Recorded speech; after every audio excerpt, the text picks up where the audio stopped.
Hello. हम पढ़ रहे थे कक्षा 7 की गणित, इकाई नंबर आपकी 6.4। क्वेश्चन नंबर हम पढ़ रहे थे 2। तो देखिए क्वेश्चन 2 आपको यहाँ पे क्या कह रहा है। क्वेश्चन 2 के अंदर दिया गया है एक आपको डायग्राम, जिसके अंदर आपको त्रिभुज पी क्यू आर है। पी क्यू आर नाम का एक त्रिभुज है जिसके अभ्यंतर में एक ओ बिंदु है। तो यहाँ से जब इन बिंदुओं को मिलाया जाता है तो आपके पास में 3 त्रिभुज देखने को मिलता है। इन तीनों त्रिभुजों के कथन आपको यहाँ पे दिया गया है, फर्स्ट, सेकंड और थर्ड। आपको बताना है कि यह सही है या नहीं।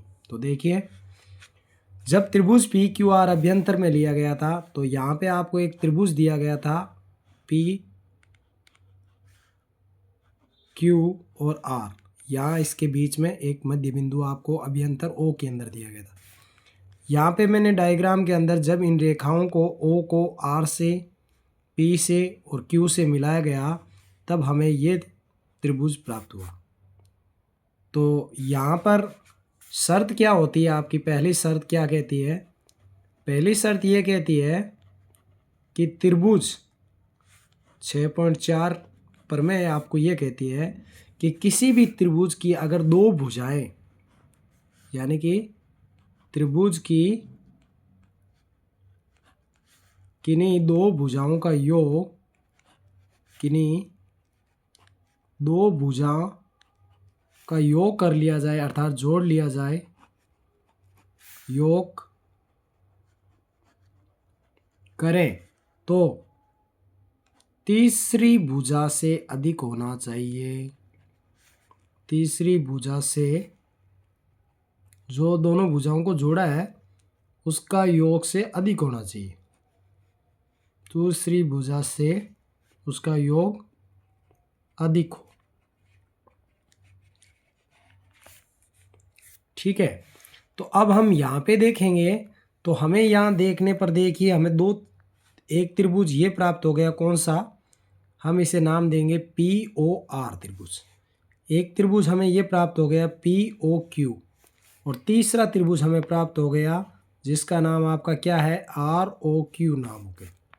तो यहाँ पे तीनों त्रिभुजों की शर्त, सबसे पहले हम फर्स्ट त्रिभुज की बात करते हैं।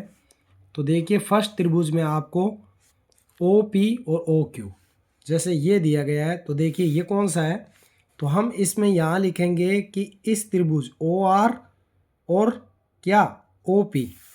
तो हम लिखेंगे ओ आर प्लस, ये पहला त्रिभुज की हम बात कर रहे हैं तो ओ आर और ओ पी, इन दोनों का योग इस भुजा पी आर से क्या है? बड़ा है। पी आर से क्या है? बड़ा है। तो देखिए ओ आर और ओ पी, हमें ये तीसरा कथन दिख रहा है। तो ये कथन हमारा क्या है? सत्य है। सही बात है, क्योंकि त्रिभुज की दो भुजा का योग तीसरी भुजा से अधिक होना चाहिए। तो बिल्कुल सही बात है ये। तो ये कथन हमारा क्या आया? सत्य। किस आधार पर? इस प्रमेय के आधार पर।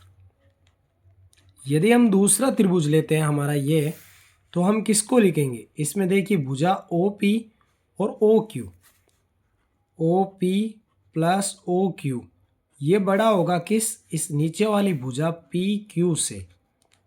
तो हमारा ये कथन भी क्या है? सत्य है। सही बात है, किन्हीं दो त्रिभुज की भुजाओं का योग करो तो तीसरी भुजा से अधिक होना चाहिए। तो बिल्कुल बात सही है।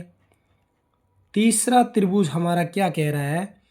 तीसरा त्रिभुज है आर ओ और ओ क्यू। आर ओ और ओ क्यू, ये बड़ा होना चाहिए किससे? आर क्यू से। तो ये कथन भी हमारा क्या है? सत्य है। अर्थात हम कह सकते हैं कि दी गई आकृति के अंदर ये तीनों कथन हमारा क्या देखने को प्राप्त हुआ? हमें सत्य है। किसके आधार पर? दो भुजाओं का योग तीसरी भुजा से अधिक होना चाहिए।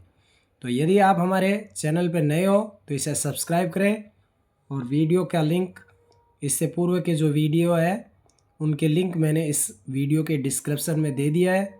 वहाँ जाकर आप अन्य वीडियो को देखें, लाइक करें, शेयर करें, और यदि पहली बार हमारे चैनल पर विजिट किया है तो उसे सब्सक्राइब जरूर करें।